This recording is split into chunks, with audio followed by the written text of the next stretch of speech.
Assalamualaikum warahmatullahi wabarakatuh. Di kesempatan kali ini saya akan membahas bagaimana cara membuat laporan arus kas dari buku kas umum atau BKU. Mari kita mulai. Laporan arus kas dulu kita akan bahas. Jadi di sini menginformasikan aliran arus kas dan perubahan saldo kas. Kemudian juga di laporan arus kas menjelaskan tentang jenis aliran arus kas setiap aliran masuk maupun keluar. Nah, di sini kita akan bahas apa saja jenis aliran arus kas. Yang pertama adalah pendanaan atau permodalan. Yang kedua jenis kas operasional. Kemudian yang ketiga jenis kas investasi. Nah, masing-masing ini memiliki karakteristik masing-masing. Kalau pendanaan biasanya kaitannya dengan suntikan modal, kemudian pengambilan modal atau brief dari pemilik modal, kemudian bagi dividen atau SHU. Ini tujuannya adalah nanti untuk mempermudah analisa dari laporan keuangan.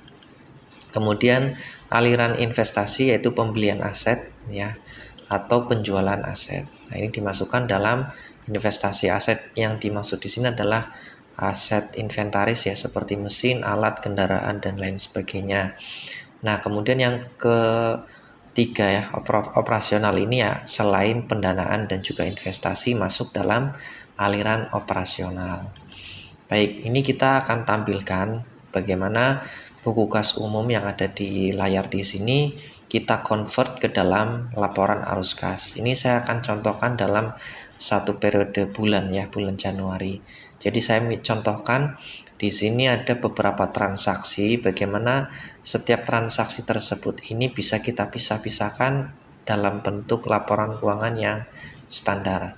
Nah, nanti apa saja prosesnya kita akan bahas.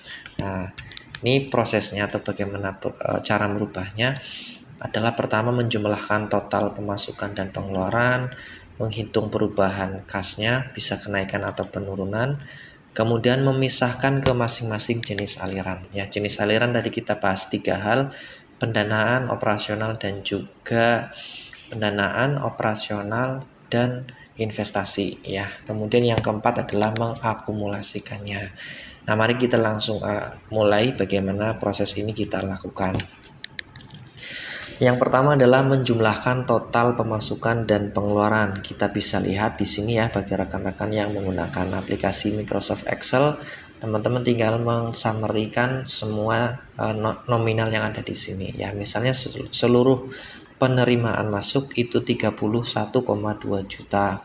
Sedangkan pengeluarannya itu 33,33 juta. Nah, ini akan mudah sekali kalau teman-teman menggunakan aplikasi Excel, tinggal di blok kemudian klik jumlah, nanti otomatis akan menjumlahkan secara teliti ya, karena menggunakan aplikasi. Kemudian langkah yang kedua adalah menghitung perubahan kas. Kita lihat di sini antara penerimaan dan pengeluaran itu lebih besar pengeluaran, otomatis terjadi penurunan. Cara menghitungnya dengan selisih antara pengeluaran dengan penerimaan, yaitu penurunan sekitar 1,8 juta. Nah, ini satu saldo awal kasnya sudah kita contohkan di sini, misalnya 50 juta. Nah, bagaimana cara mengisinya sudah kami bahas di video sebelumnya. Nah, kemudian langkah yang ketiga adalah memisahkan ke masing-masing jenis aliran. Caranya mudah sekali, teman-teman. Itu cukup kita tentukan mana yang pendanaan dan mana yang investasi. Ya, pendanaan juga tadi kita bahas kaitannya dengan permodalan. Misalnya pengeluaran untuk bagi hasil dan juga penambahan atau penyuntikan modal. Ini kita tandai. Kemudian untuk investasi bentuknya adalah penjualan atau pembelian aset. Ya, misalnya penjualan laptop, kemudian pembelian peralatan toko. Ya, ini pengeluaran yang tidak berhubungan dengan operasional. Jadi selain dari dua jenis ini, baik pendanaan maupun investasi, berarti semuanya adalah operasional. Nah, baru mengakumulasikannya di bawah di sini. Tadi ya pendanaan berarti yang saya warnai hijau. Ya, misalnya ada pemasukannya atau penerimanya itu 20 juta rupiah, kita ambil dari sini ya. Kemudian pengeluarannya 6 juta, kita ambil dari sini ya, pengeluaran untuk bagi hasil. Kemudian tinggal kita tentukan yang operasional berapa, investasi berapa. Untuk mempermudah kita hitung dulu yang investasi. Investasi penerimaan ada penjualan aset atau tidak. Jika ada, masuk di penerimaan. Kemudian investasi untuk pembelian ya aset atau inventaris, misalnya senilai 2 juta rupiah. Nah, kita tinggal mencari operasional. Jika kita melihat dari data ini, kita akan langsung mudah menghitungnya, yaitu total penerimaan dikurangi 2 ini, maka sisanya adalah operasional. Misalnya pengeluaran 33 juta, untuk pendanaan 6, untuk investasi 2, berarti sisanya adalah operasional. Nah, ini hasilnya seperti ini. Baik, nah nanti untuk merubahnya menjadi laporan arus kas, kita cukup ambil bagian ini ya, dari saldo akhir ke bawah dan juga saldo awal. Nanti kita masukkan ke format laporan arus kas. Nah, ini kita cuplik ya, tadi bagian yang terakhir, nilai saldo awal, saldo akhir, penurunan, dan juga rincian masing-masing jenis aliran arus kas. Nah, kita rubah ke laporan arus kas. Nah, pendanaan berapa, operasional berapa, investasi berapa, ini sudah ada di sini semuanya.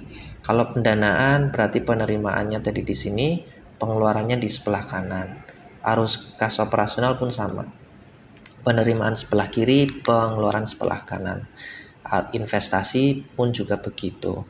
Nah, kita tinggal memasukkan ke sini, lalu kita masukkan kas awal tadi 50 juta, kenaikan penurunannya berarti di sini kita coret kenaikannya, kita ganti penurunan yaitu 1,8 juta, sisa kas akhir berarti di sini 47,5 juta rupiah. Nah, kita masukkan seperti ini. Ya kan, sama. Nah, nanti ini dimasukkan ke angka-angka tadi ya, sudah saya jelaskan. Nah, nanti rekan-rekan, sebenarnya untuk seperti ini pun sudah cukup ya, sudah cukup menggambarkan, tetapi akan lebih bagus lagi untuk lebih mudah dianalisa. Kita rincikan masing-masing ini ya, kita tinggal breakdown dari masing-masing jenis arus kas ya. Misalnya yang pertama, pendanaan tadi kita rinci lagi, misalnya ada suntikan, kemudian bagi dividen seperti ini. Bisa juga pengambilan hutang usaha misalnya masuk di penerimaan di sini. Kemudian yang operasional juga kita rincikan lagi, yang penerimaan untuk apa saja. Ya, kemudian di sini untuk gaji dan sebagainya kita rincikan. Begitu juga untuk investasi demikian. Nanti bentuknya seperti ini, tinggal rekan-rekan menambahkan ya tempat, tanggal dan tahun, kemudian ditandatangani oleh bendahara dan diketahui oleh pengawas ya. Ini sudah cukup untuk menjadi laporan arus kas yang standar akuntansinya sudah baku ya, sudah bisa dibaca oleh akuntan dan juga sudah sangat baik ya untuk menjadi transparansi laporan keuangan. Ya, itu saja, mudah-mudahan bermanfaat. Assalamualaikum warahmatullahi wabarakatuh.